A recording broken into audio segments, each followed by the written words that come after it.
Welcome to another week on Sportsbeat KC, the Kansas City Star's daily sports podcast. It's Monday, September 14th, and I'm Blair Kirchhoff. The Chiefs didn't play on Sunday, but there were plenty of viewing options in just about every sport thanks to the rescheduling of events due to COVID-19. Star columnists Vahe, Gregorian, and Sam Mellinger join me to talk about a few of these offerings. We break down the first weekend of the NFL season and share the idea that we watch games through a Chiefs prism these days. We lament the first weekend of college football in our area with Kansas State and Kansas losing, and we wrap things up by marveling at what the Royals and Aldaberto Mondesi have done this past week. So let's get going with Sam Mellinger and Vahe Gregorian. Fellas, what's up? How you doing? Good, man. How are you? Doing fine. Blair, the word I keep coming back to is dandy. Yeah, you do. I've heard that more than once today.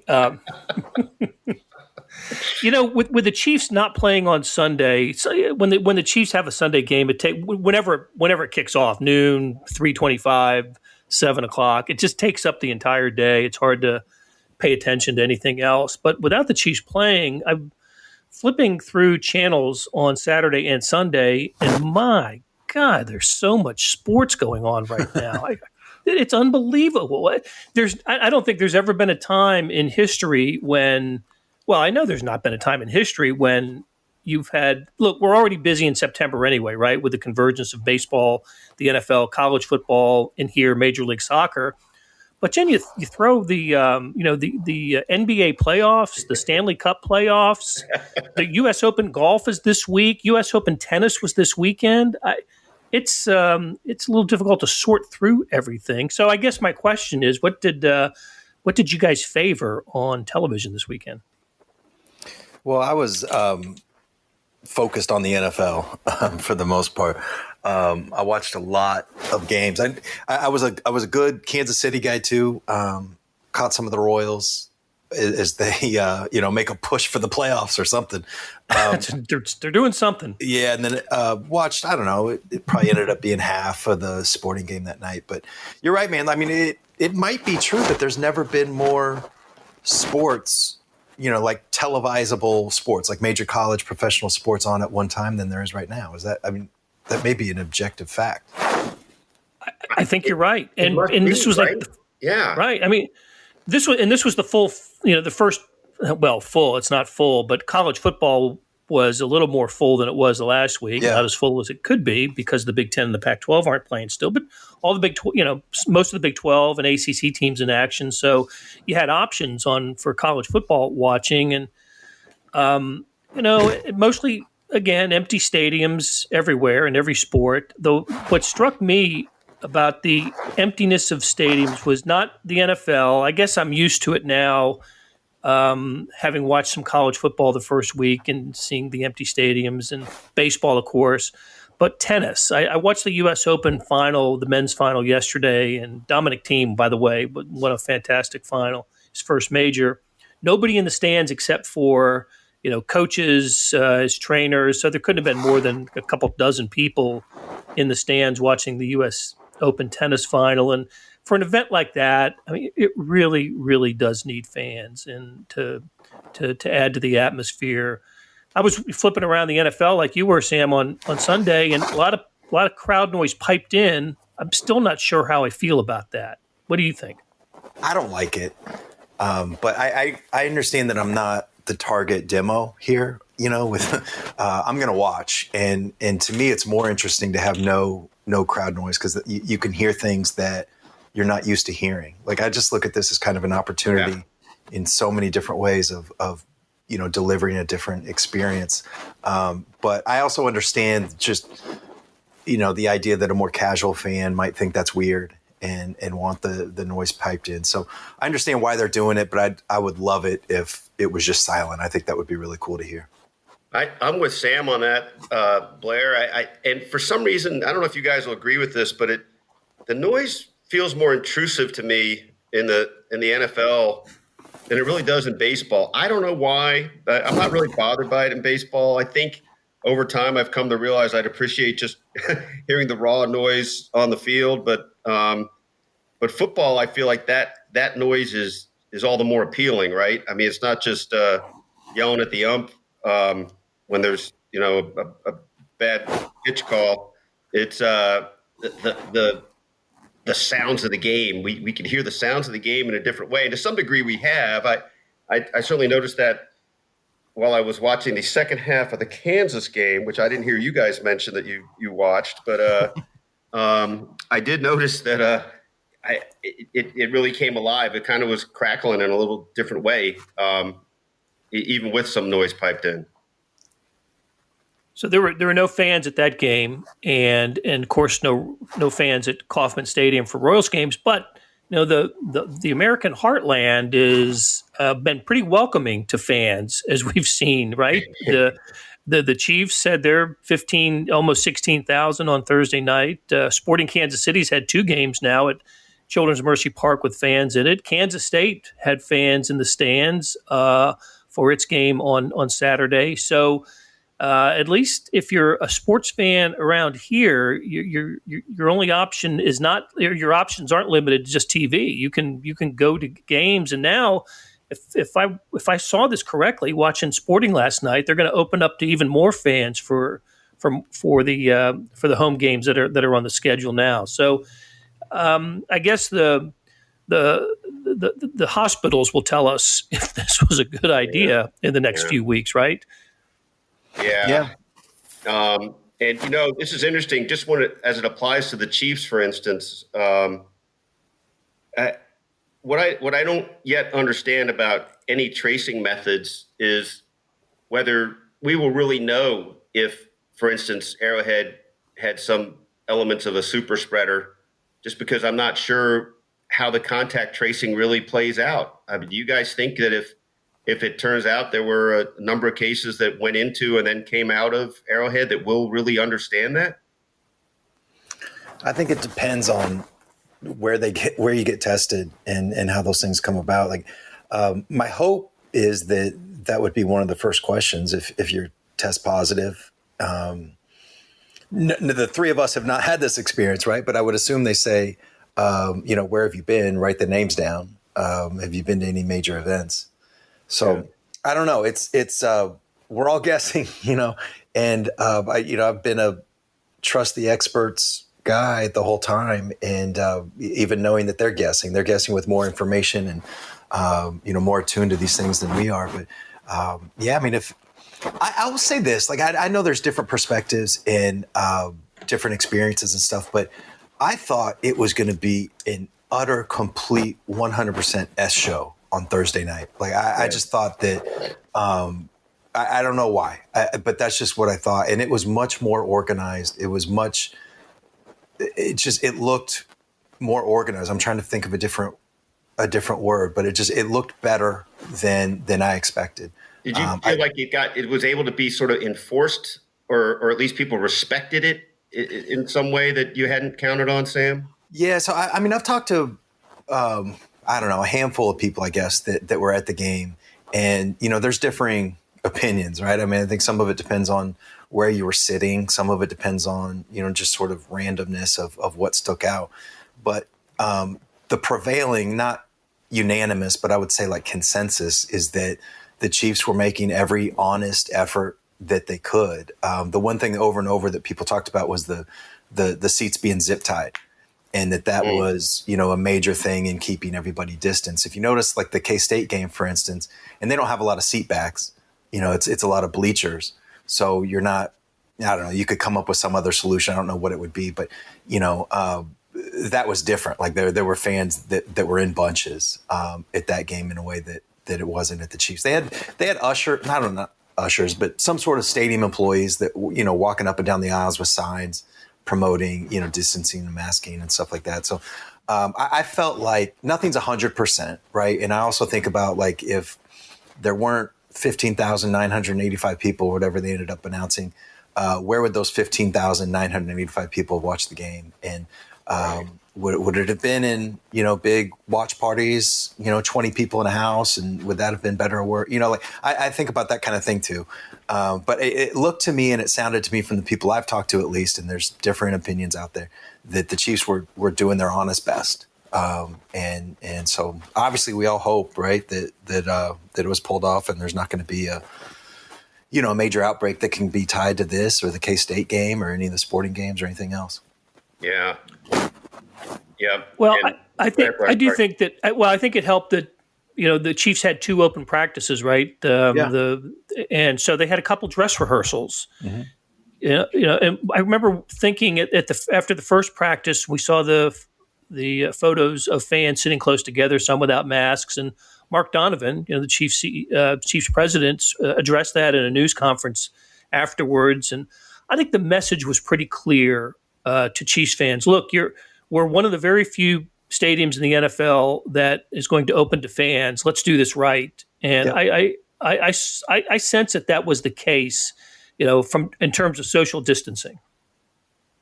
Yeah, I thought, again, I just thought they did as well as they could. One of the perspectives that I was really interested to hear of the people that were there is a friend of mine, and he is both an avid Chiefs fan, and he's also a doctor. And I was just curious, like, sort of his perspective on this, because he's kind of got both sides. And his thing, he thought, just like what we were just talking about, nothing's 100%, but he thought that he was like proud that this was able to happen, and appreciated at least the chance, and he seemed to think that it went fairly well. So I don't know. Again, we'll see, but I do like, again, trust the experts, and that's kind of how I've been this whole time. And if they say it's good, then let's give it a try. You're distanced, you're outside, all those things. There's some factors working in your favor. And I also think about, like, the Nelson Atkins is open now, right? And I don't know all of their protocols, but that's indoors. And things are opening back up, and I don't know if they should, but again, trust the experts, and these things are all cleared by public health officials. So let's do our best. I tell you what, too, this makes me think of something. I've tried to be cognizant of this all along, but like, just because we might have a preconceived notion of whether something fits or works, doesn't mean we shouldn't try to adapt to understanding how it did or didn't go and keep evolving with it, right? I'm not calling us scientists. I don't mean that. But I felt a kind of the spider sense told me this wasn't a good idea to do have that many people come into one place. And yet I've tried to stay open-minded about it, and certainly want to see it work out. And I'm persuaded that from the way it's been treated so far, that it has a chance, and it's much more reasonable than I understood it to be, or than I projected it to be at the time. Well, and maybe the Chiefs' experience will influence other NFL teams to start letting fans in on a limited basis. We'll have to see. Okay, let's take a break here, and we'll be back right after this. Hey, it's Blair. We have a special subscription offer for Sportsbeat KC listeners: unlimited digital access to the Kansas City Star's award-winning sports coverage. Sign up now for 1 year of Sports Pass for access to all the sports news, features, and columns presented on the kansascity.com site, and it's only $30. That's a 40% savings off our regular rate. Your subscription will automatically renew after the initial term at $50 unless you tell us to cancel. Your subscription helps support the sports coverage of kansascity.com and the Kansas City Star, and that support has never been more important. Please visit kansascity.com/SportsbeatKC offer to get this special offer. And as always, thanks for listening. Vahe Gregorian and Sam Mellinger are here today. We're talking all things Kansas City sports, and the Chiefs played Thursday. They're at the LA Chargers on Sunday, which means they did not play this weekend. But I now look at the NFL differently. I don't know about you guys, but everything. I look at every result like, well, how does this affect the Chiefs? How does this? The Ravens look really good, and they play in a couple weeks, and Chargers, got by the Bengals, and boy, the Seahawks look good, and Packers looked okay, and potential Super Bowl opponents, different than previous years. So, what were your first weekend impressions? Although we got a couple games tonight, but just overall first weekend impressions, Sam. Well, I feel exactly the way that you do when I watch other games. And, can this team beat the Chiefs? And I thought the Bills were impressive, although they were playing the Jets. I thought the Ravens were impressive, although they were playing the Browns. The Seahawks looked terrific. Russell Wilson, that guy, somehow I think he's become underrated in the last few years. That's a good point. And that guy, he might be the second best quarterback in the league. I think there's a reasonable case to be made. I did notice, and again, you got to think about opponents, but the Patriots won pretty convincing. I know the score wasn't a blowout, but that there wasn't much doubt of who was going to win that game. And Tom Brady did not have the best game. That stuck out to me. But as far as the Chiefs, again, maybe I'm giving an unfair discount to what the Ravens did because it's the Browns. But the two teams that stuck out were the Saints. That was really impressive. 34-23. What they did to Tom Brady, scoring 34 points, all that.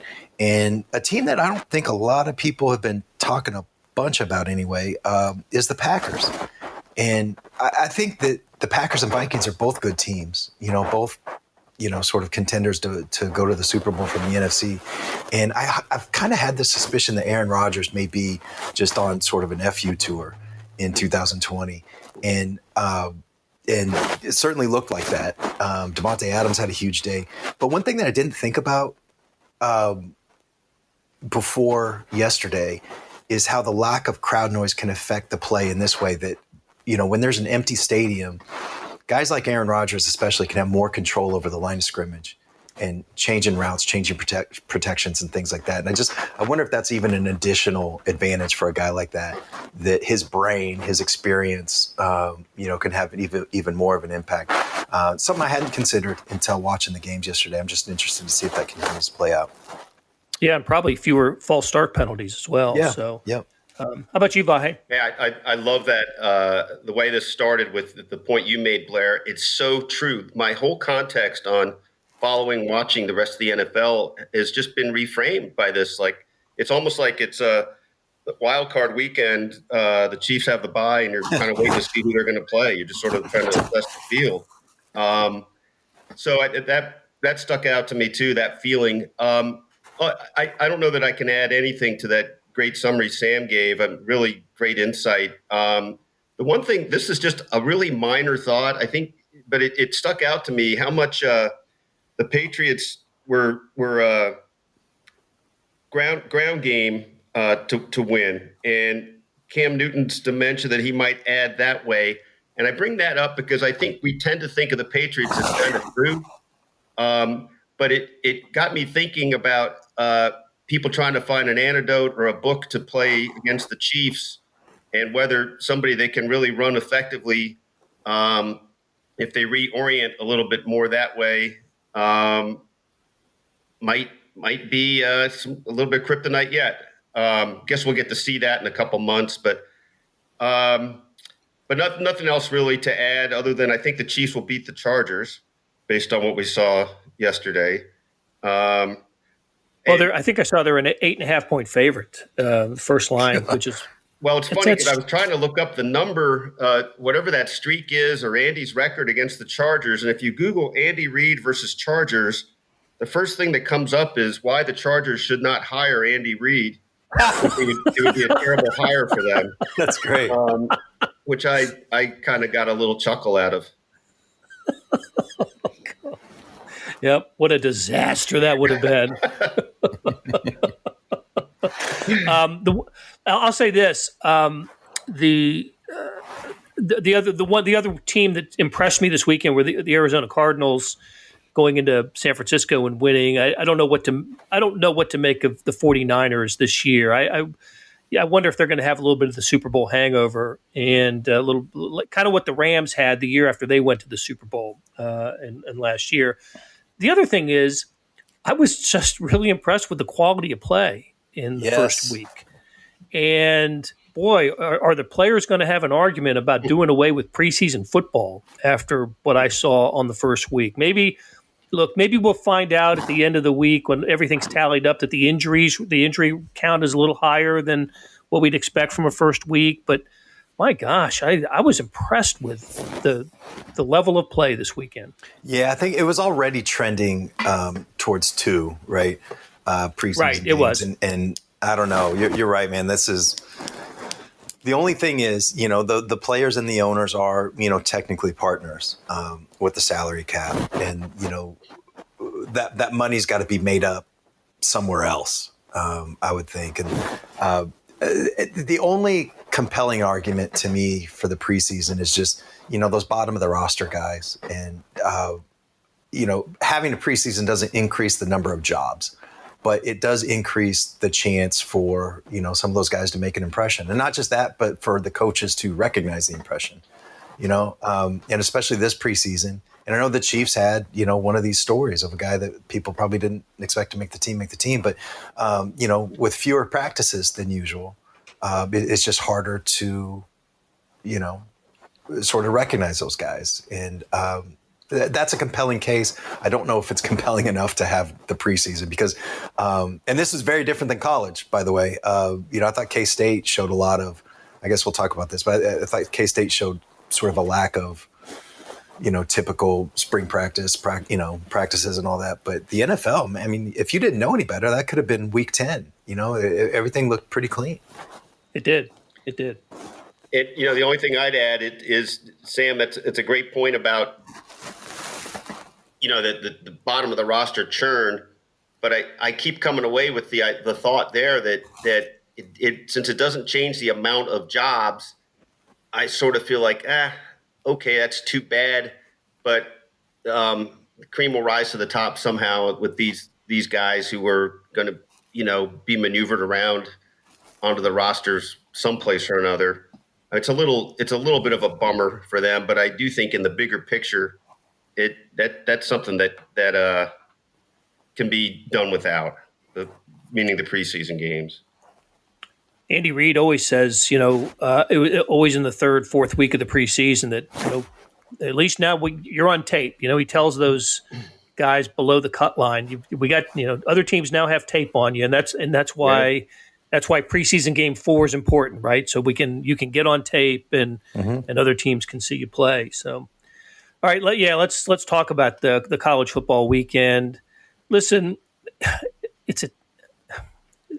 there's no other way to spin it. A bad weekend for K-State, for KU, for Iowa State. Those 3 teams lost to the Sun Belt teams. Of course, it's really easy to just dismiss those programs and say, it's they're all disappointments. Iowa State was actually in the top 25 and got beat and lost to Arkansas State. But I don't know. I don't want to get too down on these teams yet. It's so different. I mean, some teams got to practice, other teams didn't. The number of practices were different. Yes, Big 12 teams supposedly should have superior athletes and better depth. I think somehow the coronavirus may have affected depth for some of these teams. So I don't think KU, K-State, Iowa State should panic. And but unfortunately for them, they did take the loss all on TV, on national TV, and there's no other non-conference game to make amends for that. Iowa State doesn't get to play Iowa, and there's no. I forgot who K-State's marquee non-conference game was against this year, Vandy or Mississippi State or somebody. They don't get to play that game, so it was just a bad first impression for these schools. Blair, I feel like, and Sam, I feel like I can see it as a blip for Iowa State or K-State and for all the reasons you mentioned. But I think the trouble for KU is that it's really just kind of part of the same through line, right? I mean, we don't see anything really different there. And again, there's mitigating factors in the sense of it being early in the season and all that. But it looked to me like the better team won. And that seems problematic for the state of the program here under Les Miles. No, yeah, it looked like if you didn't know any better, you'd think that the bye game was the other way around. Yeah. And, there was that moment. It was their second or third touchdown, I think, that that KU gave up, and you could hear again without fans, you can hear things you don't normally hear, and you just hear, these boys can't play with us. These boys can't play with us, and they were right, And look, like there was the moment, later on in the game, the onside kick, that is a really close call, and Jesse Newell had a great, he looked up the rule book and took a screenshot of the moment, and if the interpretation is body over the line, not feet, I think they got the call right by like half a blink, but I just don't know how often you see that called. And so that's a frustrating thing. Who knows how the game would have played out, right? There's no guarantee that KU would have won, obviously. K-State is a little bit different to me that I felt like, Jonathan Adams, that guy is a monster. Oh, big time, wide receiver for Arkansas State. That guy jumps out of the screen. But I do think that there was some, mitigating factors or whatever, in that, Arkansas State had a game against Memphis, and Arkansas State had, I forgot the exact breakdown, but I mean, just a significant advantage in just practice prep time for that game. And I did think, there were some plays that K-State left, particularly in the passing game, where they were off by a half a second or a few inches. That could have been big plays. Arkansas State also hit on some trick plays, and so I wonder. I guess what I'm trying to say is that if KU had that rematch in a month, I think they're getting the same score, and if K-State had a rematch in a month, I'm not sure. I think K-State might be able to win that. All that, Arkansas State was without 9 starters? Is that right? Yeah, something like that. Yeah, that's why I saw where the line jumped in favor of Kansas State that week. Yeah. And you mentioned Jesse earlier. He made the point last week that that's something to keep an eye on is the line jumps. Those who make the line have inside information that others do not. Yep. And some of that, is who's available to play and who isn't. And apparently, Arkansas State left some players back in Jonesboro and some starters even, and still was able to get it done against the Wildcats. Yeah, as long as number 9 is on that bus, that's it doesn't. Yeah, and they even rotated quarterbacks. Didn't matter who was throwing to him either. That guy was such a stud. The other thing about Kansas State is they. All new offensive line, right? They were breaking in 5 new starters. I think they were doing like 2 starts or something among those 5 in their college careers, and I thought that had an impact on the Wildcats as well. Iowa State loses to Louisiana Lafayette, and they return a punt and a kickoff for a TV, and for a touchdown, and it got me thinking that special teams is something that probably suffered by lack of practice in the preseason. They just probably don't have enough time to work on everything, and certainly in Ames, the special teams took a beating on Saturday. And okay, let's finish it up with a little Royals talk. 6 in a row. That's pretty good. 20 and 28. They're off today. Open a 2-game series at Detroit. Off on Thursday, and then go to Milwaukee for a series.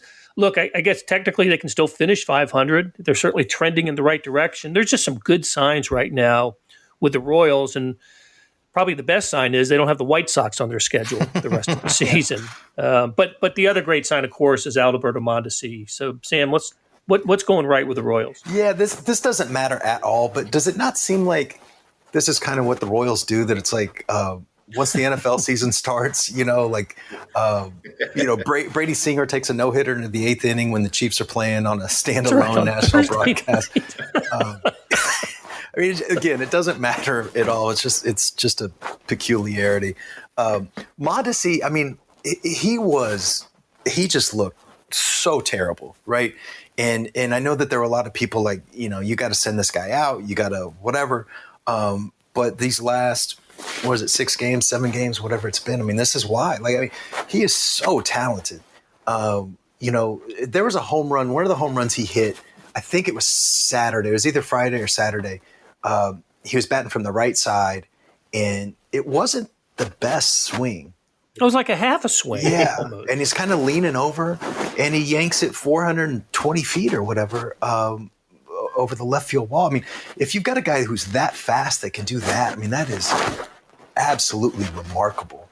And I know he struck out 3 times. He was 0 for 4 with 3 strikeouts yesterday on Sunday. But he's been taking some walks.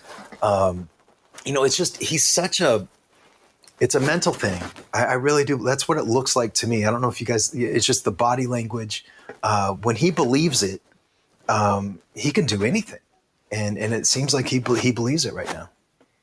I agree with you so much about the body language on him. I mean, the difference now is pronounced, but also the way you can see it when he is not believing is really almost like you gotta do something. Like you gotta throw a bucket of cold water on him or something, because it's so notable. Mm-hmm.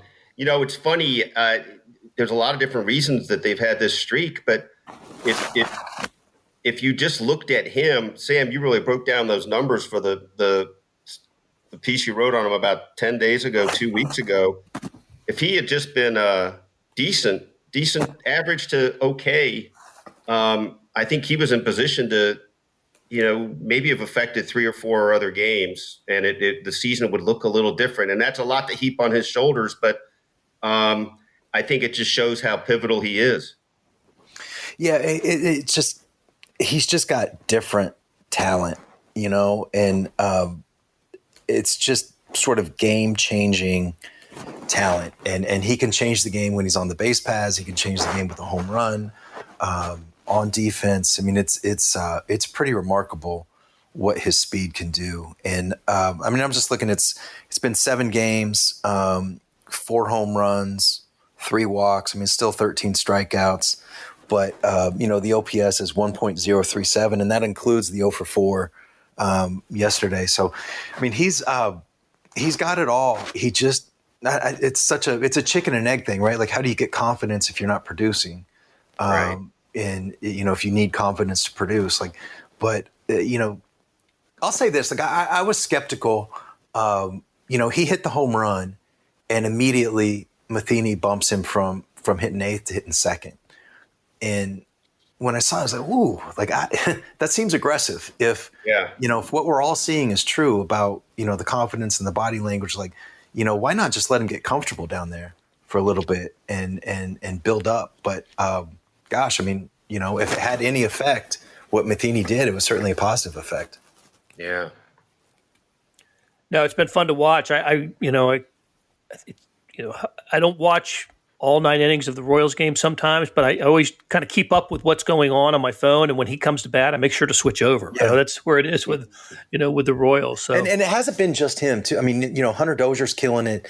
Perez being back in the lineup that's made a huge difference. Franco, I mean, they've got some guys going. And then, Brad Keller, I forgot his pitch count yesterday, but, 9 innings, gave up, just 5 hits?